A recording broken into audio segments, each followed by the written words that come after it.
YTN 라디오 이동현 뉴스 정면승부 4부 시작하겠습니다. 매주 화요일 스튜디오를 법정으로 순간 이동시켜주는 두 분과 함께합니다. 박장재서, 박지훈 변호사, 장윤미 변호사 나왔습니다. 어서 오십시오. 네, 안녕하세요. 검사 독직 폭행 혐의로 기소된 정진웅 광주지검 차장검사 재판에 한동훈 검사장이 증인으로 출석했던데 어떤 입장을 밝혔습니까? 네, 일단 피해자죠. 피해자로 분류되는 사람인데 이 피고인인 정진웅 차장검사가 이 피해자의 진술이나 이런 것들을 부인을 하니까 법정 증인으로 지금 출석한 상황이고요. 예. 출석을 하면서 이제 기자진을 잠깐 만났었는데 이제 1년간의 어떤 잘못된 것을 바로잡는 상식적인 과정이다라고 얘기하면서 이거 자신이 피해자이기 때문에 더 구체적인 또 많은 얘기는 할 수 없다라고 그렇게 밝혔습니다. 한동훈 측 증인으로 담당 의사도 출석했다고요? 그렇습니다. 일단 한 검사장이 본인이 이 이제 독직 폭행이 공소유지가 되려면 그 상황이 구체적으로 이제 입증이 돼야 되는데 뭐 CCTV나 이런 영상은 없는 걸로 지금 알려졌어요. 그러니까 예. 본인이 피해자라고 주장을 하고 있으니까 그 피해 사실을 한동훈 검사장이 상당히 좀 구체적으로 진술을 했고 그 상황을 그리고 이제 폭행이 있었다면 그 폭행의 결과물이 있을 거 아닙니까? 뭐 다쳤다는 진단서랄지 이런 부분 법정에 제출을 했는데 그 당시 한동훈 검사장이 입원은 하지 않았습니다. 그렇다면 이 폭행의 결과로서 어느 정도의 중대한 무슨 이제 상해나 진단을 받았는지 이 부분과 관련해서 당시에 한 검사장을 이제 진료했던 의사가 이제 출석을 했던 건데요. 일단 전치 3주의 상해 진단서를 끊을 만치 상해가 있었고 구체적으로는 근육 염좌 통증이 수반이 됐었고 그리고 다발성 통증, 뭐 가슴 답답한 증세, 뭐 헛구역질, 구역질 뭐 이런 증세까지 수반되는 어떤 폭행의 결과물이 있었다고 이 의사도 증언을 하고 갔습니다. 예. 한동훈 검사는 병원에 입원하지 않았는데 이거 독직 폭행으로 기소된 정진웅 검사는 당일날 병원에 입원했어요. 그렇죠. 예. 그래서 뭐 쌍방폭행이 아니냐 뭐 그런 얘기도 나왔는데 일단 정진웅 검사는 한 검사장이 유심 카드를 주려고 하지 않아서 그럼 이게 증거인멸 정황이 아니냐 그래서 제지하려고 했다 이런 주장인 거죠. 그렇죠. 지금 정 차장검사 주장, 정 피고인이죠. 주장은 이전에 보니까 한동훈 검사가 잠금 해제할 때 이제 이 아이폰 기종은 얼굴 인식해서 페이스 아이디 하는 방법이 있습니다. 예. 그걸 썼는데 그 당시 압수수색 가보니까 비밀번호를 누르면서 해제한다고 하는 거니까 혹시나 증거인멸을 하는 걸로고 자신은 이제 이해를 했고 예. 그 과정에서 몸싸움이 일어났다라고 얘기한 상황입니다. 예. 자, 정진웅 검사는 한동훈 폭행이 아니고 중심 잃고 그냥 넘어진 것이다. 네. 이런 얘기를 했는데 독직 폭행으로 기소가 됐다는 건 검찰은 그렇게 생각하지 않는다는 얘기죠, 아니에요? 그렇죠. 한동훈 검사장이 그와 관련해서도 증언을 했는데 만약에 정 차장 말대로 넘어져서 무게중심을 잃어서 넘어진 거라면 바로 몸을 일으켜서 뭐 미안하다고 얘기를 한다거나 아니면 그 이후의 행동이 이어지지 않았을 텐데 일단 본인을 위해서 좀 수초간 누르고 있었다. 그렇다면 이게 폭행의 고의가 있었다고 봐야 되지 않느냐. 이게 지금 일단 한동훈 검사장 측 주장입니다. 박준 변호사는 어떻게 독직 폭행이라고 보세요? 글쎄 독직 폭행 얘기 나오는 것도 사실은 뭐 그렇고 저는 사실 여기서 한동훈 정진웅만 다 빼버리면 답은 사실 나와 있다고 보여요. 야, 한동훈 정진웅 이름을 빼고 한번 봅시다 그러면. 그냥 일반인이 이랬다 그러면요. 예. 구속돼요. 검사가 핸드폰 달라 그랬는데 일반인이 네. 안 준다 그러고 뭐 증거인멸하려고 그러고. 제가 봤을 때는 증거인멸이라고 볼 수, 뭐, 그러니까 이 검사들 다 빼버리면 이렇게 하는 사람 없죠. 일반인들 중에는.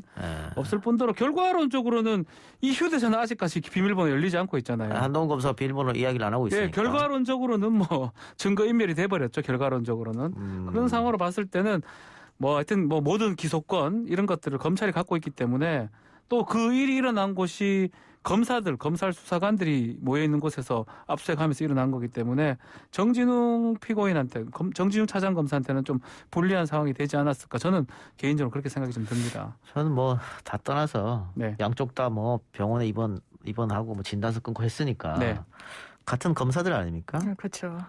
그런데 이걸 서로 고소하고 뭐 기소하고 이게 국민들 보기에 좀 어떨까 싶기도 해요. 그렇죠. 한동훈 검사장은 이 이제 수사 자체가 굉장히 정치적이고 본인은 겨냥한 거라고 하는데 본인이 여기에 이제 맞서는 어떤 전략이나 태도도 또한 이제 정치성이 전혀 없다라고 얘기하기는 좀 어려울 것 같아요. 예. 이게 일반 사건 같았으면 이렇게까지 좀 그러니까요. 강력하게 반발을 할까? 이게 다 검찰이란 걸 지우고 보면 사실 일반 피의자가 휴대전화가 또 압수 대상물이었지 않습니까? 예. 그것을 별다른 어떤 양해를 구하지 않고 함부로 만지거나 이런 경우는 사실 이례적인 건 맞습니다. 물론 변호인 조력을 받기 위해서 전화 중이었다라고 했지만 그렇다면 정확하게 그 부분의 고지가 이루어졌는데도 불구하고 이런 폭행이 이어진 것 같지는 않거든요. 그렇기 때문에 참 상당히 좀 정치적으로 흘러가는 건 맞는 것 같습니다. 좀 더 빼면요. 만약에 이런 일이 일어났다고 하더라도 그 한동훈 자리에 일반인이 넣었다 그러면 정진웅 검사를 독직 폭행으로 기소를 했겠습니까 검찰이? 아하하. 그러니까 제가 만일 한동훈에 미쳤다. 그러면 뭐 이거 이 정준훈 검사가 나 독직 독직 폭행 폭행했어요. 고소라면요 무고죄 돼요 무고죄. 고소하지도 못할 뿐더러 본인이 증거인멸이고. 그러니까 이게 사실은 검사랑 그러니까 문제가 되는 거예요. 제가 박지훈 변호사한테 네. 변호사님 제가 이런 일을 당했는데 검사를 독직 폭행으로 고소해야겠습니다. 좀 조력을 구하면은 도와줍니까? 저는 힘들다고 얘기합니다. 검찰 상대로 싸우지 맙시다. 그 자신의 지금 범죄 사실이 확실치 않으면 모르겠지만 본인이 좀 걸리는 게 있다 그러면 사실은 검찰 상대로 못하는 거죠. 알겠습니다. 뭐 어쨌든 결과는 좀 두고 봐야 될 것 같고요. 예, 재판이 지금 진행 중이니까 아마 지금 피해자가 지금 나왔으니까 한동훈 나왔으니까 막 곧 이제 증거 조사 끝나고 아마 결심은 할 걸로 생각이 듭니다. 예, 다음 사건으로 가죠. 22억 9천만 원의 요양급여를 부정수급한 혐의로 불구속 기소된 윤석열 전 검찰총장의 장모 최모 씨가 어제 재판에 출석했어요. 네. 이제 지난번 출석했을 때는 뭐 명품백 이런 것 때문에 많이 좀 주목을 받았습니다, 언론에. 근데 이번에는 싼 것들을 들고 온 것 같아요. 제가 정확하게 제가 상품은 잘 모르는데 하여튼 보도에 따르면 천 가방 같은 거 하고 모자도 안 쓰고 나왔다고 하고요. 다만 이번에는 이 지지자들도 있고 또 비판하는 윤석열 총장 비판하는 사람도 있기 때문에 약간 몸싸움 같은 게 좀 일어났던 것 같고 특히 유튜브 개인 방송들이 꽤 있었던 것 같아요. 예. 그래서 그 때문에 좀 부상이나 좀 불상사들이 좀 있었던 걸로 보입니다. 예. 재판에서 최 씨는 어떤 내용을 주장했습니까? 일단 지금 받고 있는 혐의가 이겁니다. 이제 의사가 아닌 자는 병원을 운영할 수가 없잖아요. 근데 예. 이제 그 장모 최모 씨는 의사가 아닙니다. 예. 근데 비영리 의료법인을 동업자와 함께 운영하는 것처럼 해놓고 실제로는 영리 목적 병원을 운영을 한 거예요. 예. 그렇다면 요양급여가 이제 정부로부터 나오지 않습니까? 예. 그렇게 해서 부정수급 한 돈이 23억 원에 이른다는 건데 이게 다 이제 국민 혈세로 보전을 받은 거라서 사기죄가 이제 혐의의 주요 내용입니다. 그런데 예. 본인은 일단 이 건과 관련해서 내가 공모를 한 적이 없다. 비영리 의료법인을 운영하려고 했던 거지 영리 목적 병원을 운영하려고 했던 게 아니다. 공모 혐의에 대해서는 부인했고요. 그런데 이 상당히 좀 여러 가족들이 관여를 한 것 같습니다. 여기에 유모 씨 사위 가 이제 근무를 하기도 했고요. 그렇다면 사위의 역할이 어느 정도냐라고 했는데 사위는 근무는 했지만 운영에 대해서 보고받거나 지시하지도 않았다. 그러니까 관여 정도가 상당히 적다. 이렇게 좀 다투는 취지로 이제 재판에 임하고 있는 그런 상황입니다. 예. 근데 이 사건에 윤 전 총장의 부인이죠. 최 씨의 딸 김건희 씨 지인도 등장하던데요. 그렇습니다. 이게 이번 공판에 새로 이제 나타난 이제 사실관계인데요. 예. 이 지인이 또 어디에 등장하냐면 지금 장모가 장고증명서 위조 사건으로 또 재판을 받고 있지 그렇죠. 않습니까? 예. 여기에도 개입했다는 그 김건희 씨의 지인입니다. 근데 이 지인이 이 요양병원을 불법적으로 운영하는 데 있어서도 지금 다시 등장을 하는 건데 네. 본인 주장에 따르면 내 이름으로 이 돈이 들어오면 이 최 씨가 어디로 돈을 송금해라 이런 지시를 받으면 나는 그냥 돈 신부로만 했다. 라고 주장하는 건데 이 지인의 존재가 중요한 것이 이게 김건희 씨의 지인이지 않습니까? 예. 그렇다면 아까도 이제 사위도 이 요양병원에서 근무를 한 이력이 있고 김건희 씨도 본인이 직접 근무를 하거나 이런 건 아니지만 본인의 지인을 또 관여하도록 했고 그렇다면 최소한 김건희 씨를 이 건과 관련해서 형사처벌하진 못하더라도 뭔가 이 부분에 대해서 불법에 사실상 관여한 좀 도의적인 책임은 물을 수가 있는 예. 그런 여지가 열려 있는 상황입니다. 그 지인이 장고 증명서 위조할 때도 등장하고 그렇죠. 이 사건에도 등장하고 한다고 하니까. 근데 제가 이 사건 보면서 이상한 게 그 병원 요양병원 운영한 사람이 동업한 사람이 총 4명이에요. 네. 최모 씨까지 합쳐서. 나머지 3명은 다 구속됐거든요. 그렇죠. 근데 윤석열 전 총장의 장모인 최 씨만 왜 구속에서 빠졌을까? 저 역시 뭐 변호사지만 이런 변론을 한번 하고 싶어요. 작배 한 명만 뺄 수 있는. 예. 똑같은 4명이 공범에 해당해요. 공범인데? 예. 2015년도에 수사가 됐었는데 2017년에 재판에 넘겨서 한 명은 실형 나와요. 징역 4년. 예. 나머지 좀 공범격인 2명은 집행유예를 받습니다. 2년 예. 6개월 집행유예 4년을 받았는데 예. 당시에 최소한 공범격이었던 이 장모 최 씨는 공동이사장이었는데 갑자기 처벌을 받지 않습니다. 예. 이유가 책임 면제 각서가 있었다는 이유로 처벌을 받지 않는데요. 예. 이게 그거예요. 같이 절도 범죄를 저지르고 예. 너는 빼주겠다. 그러니까 우리만 처벌받을게. 자, 우리 지금 스튜디오에 있는 3명이서 3명이 지금 같이 공모를 해서 네. 어디 금방을 털었는데 네. 이동영 작가는 나는 우리- 빼줘. 책임 면제각서. 만일 혹시 무슨 일이 있으면 당신 둘만 들어가. 장윤미 변호사랑 박준 변호사는 들어가되 이동영 작가는 빼겠다라고 우리끼리 약속한 거예요. 그 제가 각서를 각서를- 줬다고 그러면 이제 최모 씨만 구속 안 됐다는 거잖아요. 그렇죠. 그게 좀 근데 지금 박진 변호사도 이게 말이 안 된다고 합니다. 말이 안 되죠. 형벌권인데. 그 형사 처벌에 있어서 각서가 어느 정도 효력이 있느냐? 사실 없어요. 없습니다. 아예 왜냐하면 없어요. 이건 예. 공권력의 문제고 물론 뭐 처벌 불원에서 이런 걸 밝힐 수는 있죠. 근데 그건 피해자일 때고 같이 공모를 한 공범 관계에서 한 명을 면책시켜 주겠다라고 자기들끼리 어떤 사적인 약속을 했다라고 해서 그게 공권력의 면책이 되는 근거로 작용할 수는 없습니다. 그렇기 때문에 그 당시에 수사가 제대로 되지 않았다라고 열린 민주당 측에서 상당히 문제 제기를 했고 예. 새로이 고발을 했고 재수사가 착수된 이후에 기소가 됐는데요.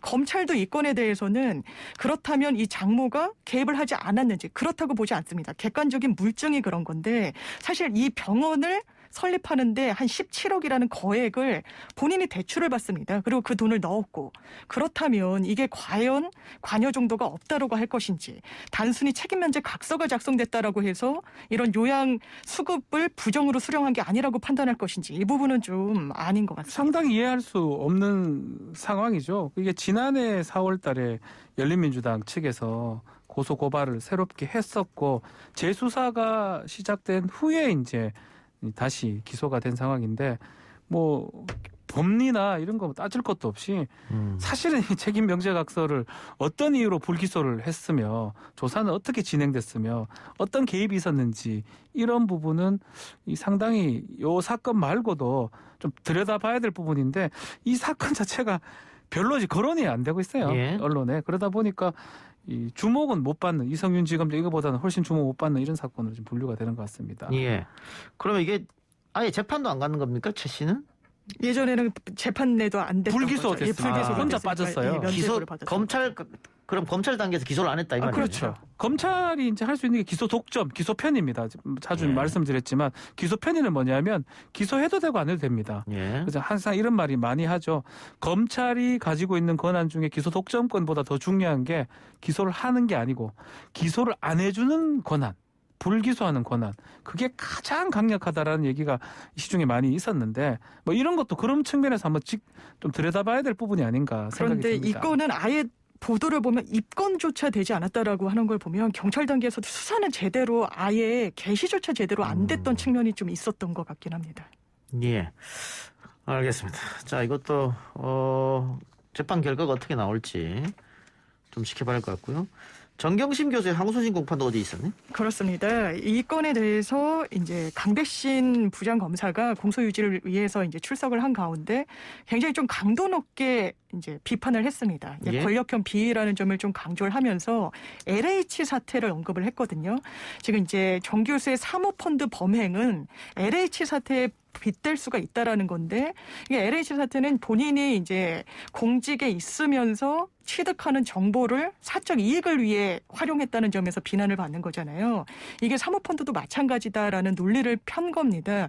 하지만 이제 1심에서 사모펀드 범행 같은 경우에는 좀 무죄를 받았던 부분이 예. 있고요. 뭐 허위 보고를 했다든지 횡령 혐의랄지 그리고 뭐 자식들에게 편법으로 증여하기 위한 수단으로 활용했다든지 뭐 이런 부분은 일단 무죄가 나온 부분이라서 일단 1심과 항소심 모두 검찰은 이 사모펀드 범행과 관련해서는 권력형 비위다.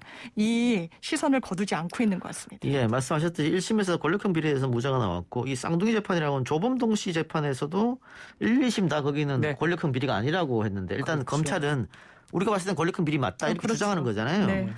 정경심 교수 측은 검찰의 주장에 대해서 어떻게 반박하세요? 네, 지금 정경심 교수 측은 이 투자 자체가 권력형 비리가 되려면 조 전 수석의 뭔가 권력이나 권위 같은 걸 이용을 해서 해야 예. 되는데 예.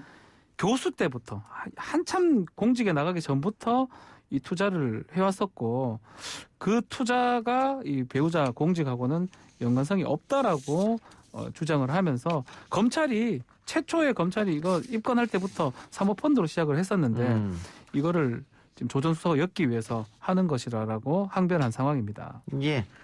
그리고 정 교수 측이 입시 비리 혐의 관련해서 한인섭 한국형사정책연구원장을 증인으로 불러다고 신청했는데 재판부가 기각했네요. 예, 일단 공판 준비 기일이 있고 이제 어제는 공판 본격적인 기일에 돌입한 건데 공판 준비 기일에서는 이제 증인을 구체적으로 이제 정리를 하거든요. 근데 그때는 한인섭 교수를 부르겠다고 하지 않았다가 이제 공판 단계에 돌입하니까 이게 부르겠다고 했는데 그렇다면 그 입증 취지가 뭐냐? 왜 부르는 거냐와 관련해서 조국 당시 교수에게 부여됐던 뭐 권한의 범위를 확인하기 위함이다라고 했는데 그렇다면 이걸 꼭 한인섭 교수 당시 원장을 통해서 입증해야 되는 거냐? 이게 어떤 변론 전략이 바뀐 거냐? 예. 이 부분은 좀 받아주기가 어렵다. 이런 취지로 증거 기각을 했습니다.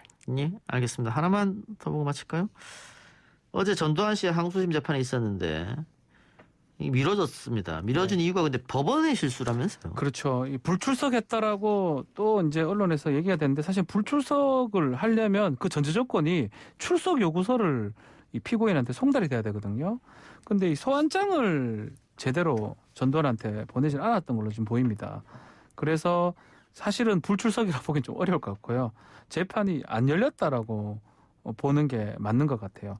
그 다음 달 그러니까 6월 14일 날 다시 재판을 지금 열기로 하고 그때 만약에 송달이 소환장을 보내는데 만약 그때도 전두환이 나오지 않으면 그때는 불출석이라고 봐야 될 것 같습니다. 예. 근데 이런 일이 자주 있습니까? 네, 사실 이런 일이 법원의 실수라고 하긴 좀 그런 게 일단 변호인이 선임돼 있잖아요. 그럼 예. 저희가 사건 검색을 계속하고 이 24일 날 이게 이 사건 같은 경우는 이제 24일이었는데 재판이 열릴 걸 알고 있습니다. 미리 그 전에 이 기일을 지정하기 때문에 그래서 사실 소환장을 뭐 안 받았으면 사실 꼼꼼히 따져보면 출석할 의무가 없다라고도 볼 수 있는 거죠. 근데 이날 재판이 열릴 거라는 거는 이미 공지의 사실로 알고 있었고 예. 대리인도 챙기고 있고 언론에서도 이날 재판이 열린다고 계속했는데 단순히 소환장을 송달받지 못해서 못 갔다는 건 사실 전두환 씨가 이 재판에 출석할 의지가 전혀 없다라고 보여지는 부분이고요. 물론 법원이 잘했다는 건 아니지만 사실 본인이 이 날짜를 몰라서 못 갔다고는 최소한 얘기할 수는 없을 것 같습니다. 예. 그 27일 날 검찰 인사위가 개최된다고 하는데 네. 그거랑 이성윤 지검장의 거치가 상관이 있습니까? 일단 이 김호수 후보자가 검찰총장이 돼야 되고 안 되고 그쵸? 그 이후에 검사장 인사가 있을 걸로 예상이 됩니다. 예. 그래서 크게 상관은 없지 않을까 생각이 듭니다. 그러니까 지금 뭐 법무부도 김호수 검찰총장 후보자가 취임한 뒤에 검찰총장의 의견을 들어야 인사안을 짤 그렇죠. 거 그럴 아니겠어요? 수밖에 검찰총장 없죠. 의견이 네. 필요합니다. 예. 그러니까 지금 그러면 27일 날 개최되는 인사위원회는 뭐 크게 뭐 누구를 결정하고 이런 차원은 아니다 이렇게 봐야겠네요. 그렇죠. 인사청문회가 26일 예정이거든요. 예. 그 채택되려면 꽤 시간이 좀 걸릴 겁니다.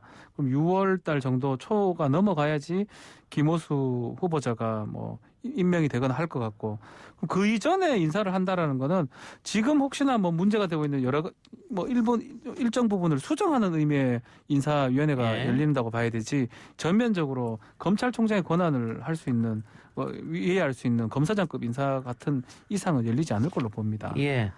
이성윤 공소장 유출 네. 수사는 지금 어떻게 돼 있습니까? 이제 공수처의 3호 사건으로 이제 들여다보겠다라는 건데 이 부분과 관련해서 일단 박범계 법무부 장관이 상당히 수사 의지를 뭐 수사 지휘권 발동이다 뭐 이런 문제 때문에 말을 조심하고 있긴 하지만 예. 굉장히 좀 상대해 있는 건 분명해 보입니다.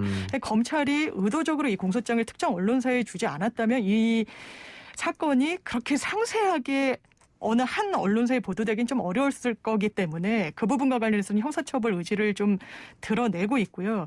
이 부분이 뭐 개인정보법 위반이랄지 뭐 피해 사실 공표에는 해당하지 않을지라도 이 검찰 내부 망에 접속해서 이 부분을 유출한 건 또 다른 법률로 의율할 수 있다라는 게 일단 법무부의 입장이긴 합니다. 그래서 공수처에서 의지를 갖고 검찰을 겨냥한 수사를 진행하고 있기 때문에 그 전개를 한번 지켜봐야 될 것 같습니다. 그러니까 결국은 유출한 사람이 아무래도 검사겠죠. 그 검사 아니면 검사 뭐 수사관이겠죠. 수사관 둘 중에 하나라고 봐야 되겠죠. 근데 의도적으로 했다고 하면 결국은 공소장 안에 있는 조국이라든가 네. 박상기라든가 그런 이름을 알리고 싶었겠죠. 맞습니다. 이거를 그렇죠.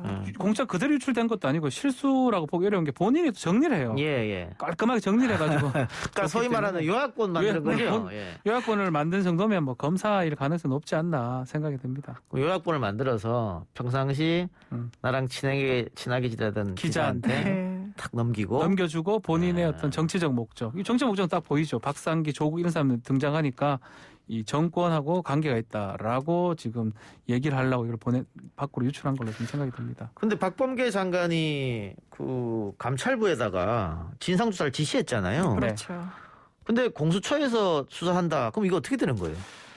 뭔가 조금 감찰 결과가 뭔가 있을 수도 있어요. 예. 그래서 공수처에서 3호 사건 했을 가능성이 있는데 사실 저는 이거 못 찾는다는 게 좀 이해가 안 되거든요. 예. 금방 찾을 수 있을 것 같은데 일단 검찰 내에서도 감찰이 진행된 또 같은 검사끼리니까 그래서 공수처에서 뭐 갖고 가는 건지 어느 정도 진행되고 있는지는 뭐 저도 정확하게 알 수는 없습니다. 예. 근데 이게 박범계 장관이 조금 많이 화가 난 상태고 네. 징계 사안이다. 네. 2019년에 이게 개정안이 마련됐잖아요. 그렇죠. 예. 그게 바꿨을 이유가 있을 텐데 그거를 어쨌든 지키지 않았다. 근데 공수처가 이거를 수사한다고 합니다만 공수처 내에서도 내부 문건이 밖으로 흘러나왔단 말이에요. 그렇죠. 참 본인들도. 다 새고 난리 났어요. 네. 제대로 좀 하면 좋겠어요. 이게 보안이라는 게 아니 예. 여기만 보안이 안 돼요. 다른 데는 다 보안 유지됩니다. 아. 군대 문건이 나오는 거 봤습니까? 사실 국정원 문건 나오는 거 작정하고 봤습니까? 하면, 예. 막기가 어렵죠. 예, 이게 검찰 그동안의 그 나쁜 관행이죠. 검찰 그렇죠. 수사와 또 언론인과의 관계. 이게 네. 또 언론 플레이로 활용되기도 했으니까. 보안을 하려고 하는 게 아니고 이걸 갖고 정치적 목적 언론 프로그램 하기 위해서 예, 내는 거거든요. 예, 이거는 예. 이거는 아주 절대적으로 고의라고 봐야 되죠. 알겠습니다. 이런 잘못된 관행도 빨리 사라져야겠죠. 두 분 말씀 오늘 여기까지 듣죠. 지금까지 박지훈 변호사, 장윤미 변호사였습니다. 고맙습니다. 네, 감사합니다.